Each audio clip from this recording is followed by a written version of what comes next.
Yes, ready, start.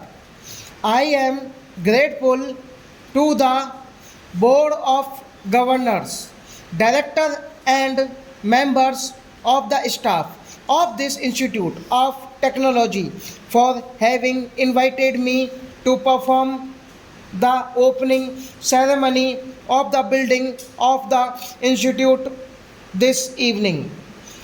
Being a teacher myself, it is always an encouraging and stimulating experience for me to meet young men and women, students and teachers who are engaged in the existing pursuit of knowledge and discovery.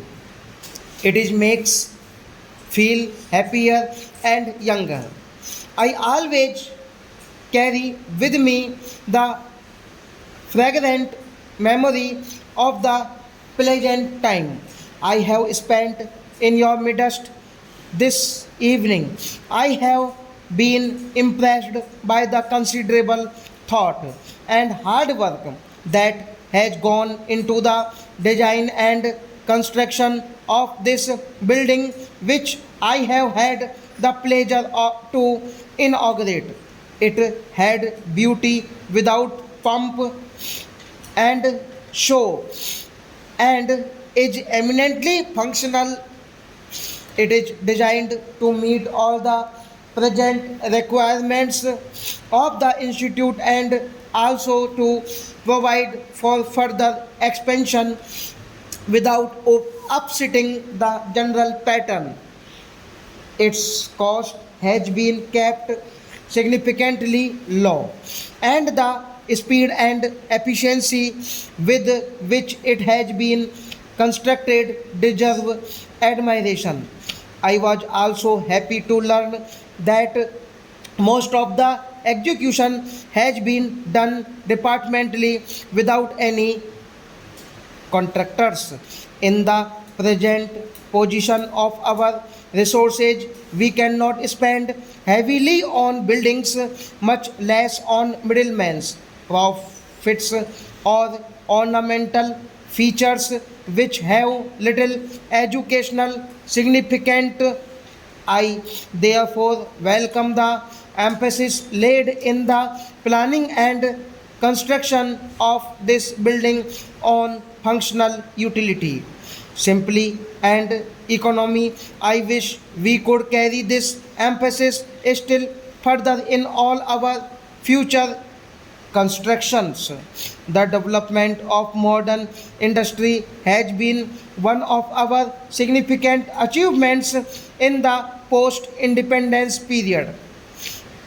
We have started several new industries and expanded older ones, and this has enabled us to reduce imports to meet increased internal demands and to promote exports in certain sectors. In this, as well as in building up of the defense potential, our programs for the development of technical education have made a significant contribution. In spite of the heavy weather into which these plants have recently run owing to a period of recession through which we are passing, I regard them as one of the more successful areas of our educational planning.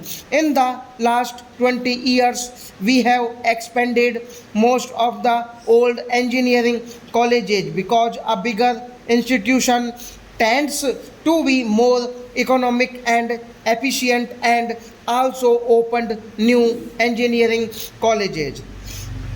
In the development of higher education, the essence of the strategy lies in creating through concentration of human and material resources a few centers of excellence where the highest standards possible are maintained. These centers are then utilized for producing high quality teachers, textbooks, and other materials, which in their turn help to extend the excellence generated in these institutions to others, and ultimately to raise the standards of the system as a whole.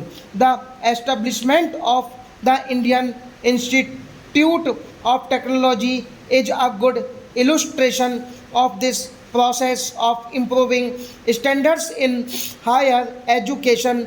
It has yielded good results so far as, and if persisted on proper lines, it will eventually crown our efforts with success and help us to raise the standards of the entire system of technical education. I wish such programs could be developed in other sectors of higher education as well. While I greatly appreciate these attempts at improving quality, we have to be on guard against two dangers. The first is to ensure that this pursuit of quality does not push up the cost to impossible levels. I concede the point that good education cannot be had without a cost, and that a nation which desires to have good education should also be prepared to pay for it. But research studies have shown that the converse of this statement is not necessarily true.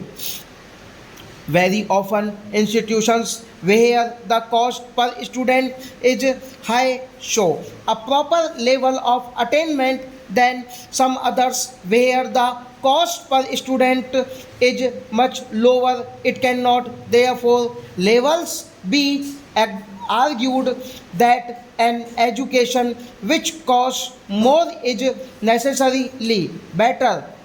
What often happens in practice is that cost of education mount up for reasons other than those of qualitative improvement, snobbery, lack of proper planning, or the adoption of obsolete techniques. Good scientific research, for instance, cost more money, but larger amounts can also be spent on providing marble floors to laboratories or on the utilized. We have to ensure that such causes of increase in costs are avoided and the cost per student are reduced to the minimum possible, consistent with the maintenance of the necessary